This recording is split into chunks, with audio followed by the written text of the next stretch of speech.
Assalamualaikum warahmatullahi wabarakatuh. Sebuah video viral di aplikasi Likee. Dua orang hendak membubarkan orang sholat dengan anjingnya.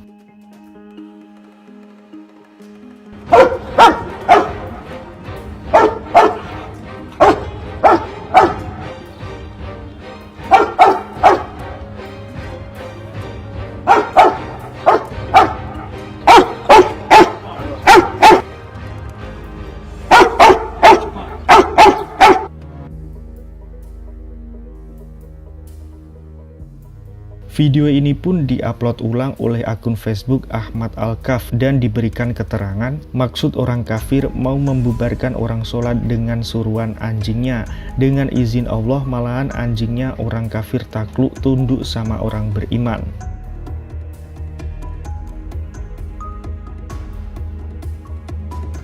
Suatu saat pada masa Rasulullah SAW, seorang sahabat bertanya kepada Rasulullah SAW, "Wahai Rasulullah, apakah hanya orang-orang ahli ibadah saja yang akan masuk surga?" Dengan tegas Rasulullah menjawab, "Tidak, sesungguhnya seseorang itu masuk surga bukan semata-mata karena ibadahnya, melainkan karena ketulusan cintanya kepada Allah."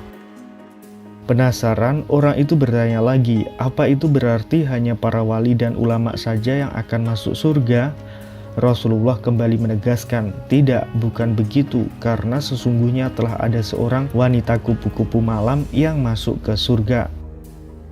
Penilaian miring manusia tentang seseorang termasuk PSK dalam konteks hadis di atas terbukti terbantahkan. Barangkali kita akan berpikir bahwa mereka yang bergelimang dosa pada masa hidupnya pastilah neraka tempat kembalinya.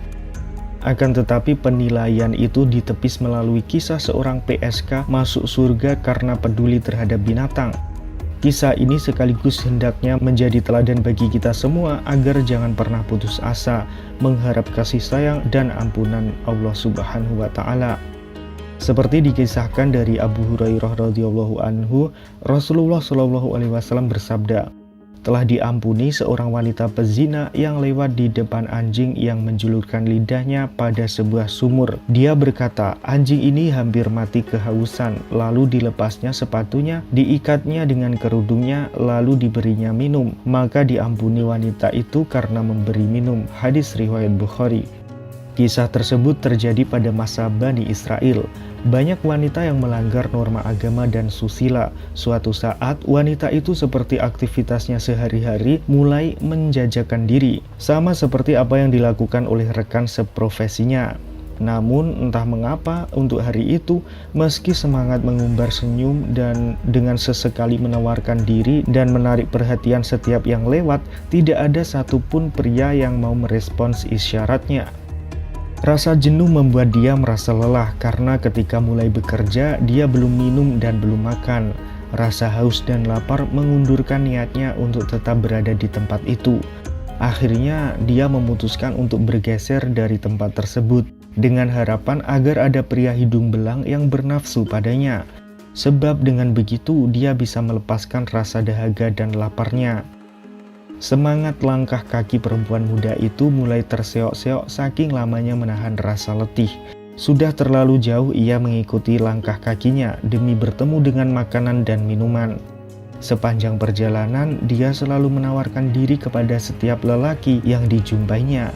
Meski dengan harga yang murah, para lelaki itu tetap menolak sambil mengejek. Wanita muda itu terlihat lebih tua dibandingkan dengan usia sebenarnya. Wajahnya kuyu diguyur penderitaan sepanjang jalan, mencari minum dan makan. Dia tidak memiliki keluarga, kerabat, ataupun sanak saudara lainnya. Orang-orang sekelilingnya menjauhinya. Bila bertemu dengan perempuan tersebut, mereka berpaling menjauhinya karena jijik melihatnya. Entah sudah berapa jauh ia berjalan, namun tak seorang pun juga yang mendekatinya. Lapar dan haus terus menyerangnya. Badannya terasa sesak dengan nafas yang terengah-engah kelelahan yang amat sangat. Rasa lapar dan haus yang begitu hebatnya tidak bisa ditahan lagi. Akhirnya dia pingsan di suatu tempat. Ketika tersadar, dia melihat tempat yang dia pingsan sesaat itu terlihat gersang sehingga sehelai rumput pun tidak tumbuh lagi. Perempuan itu memandang ke arah kejauhan.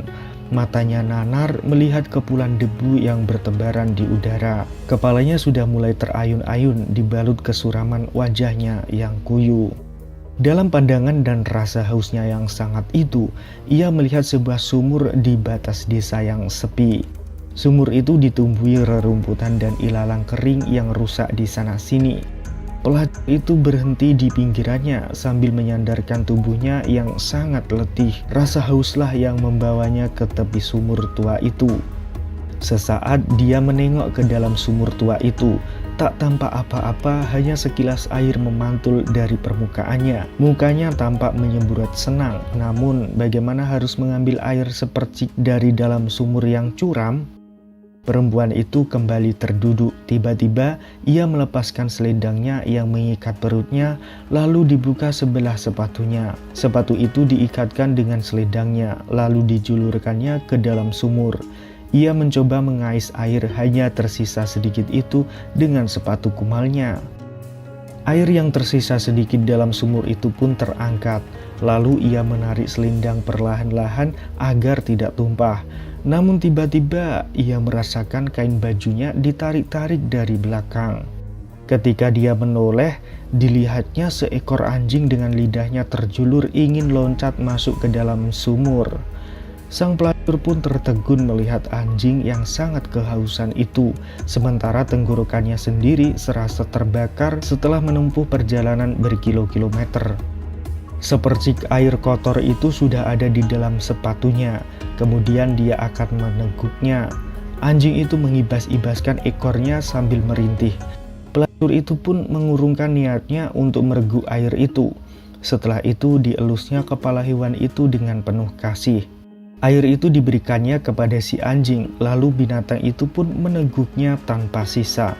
Apalah daya, panas yang terik itu membuat anjing juga harus meminum air yang diberikan pelacur itu. Melihat tidak ada sisa air di sepatunya, seketika wanita itu lemah terkulai, jatuh ke tanah sambil tangannya memegang sepatu yang digunakannya untuk memberikan anjing minum. Melihat perempuan itu tergeletak dan tak bernapas lagi, sang anjing menjilat-jilat wajahnya, seolah menyesal telah meminum air yang semula akan diminum oleh perempuan itu. Ya, akhirnya perempuan itu meninggal dunia karena kehausan dan kelaparan. Para malaikat pun turun ke bumi menyaksikan jasad sang pelacur. Malaikat Raqib dan Atid sibuk mencatat-catat. Sementara malaikat Malik dan Ridwan saling berebut. Malaikat Malik, si penjaga neraka, sangat ingin membawa perempuan pelacur itu ke neraka. Sementara Ridwan, si penjaga surga, mencoba mempertahankannya. Ia ingin membawa pelacur itu ke surga. Akhirnya persoalan itu mereka adukan kepada Sang Khalik. Ya Allah, sudah semestinya pelacur itu mendapat siksaan di neraka karena sepanjang hidupnya menentang laranganmu, kata Malik.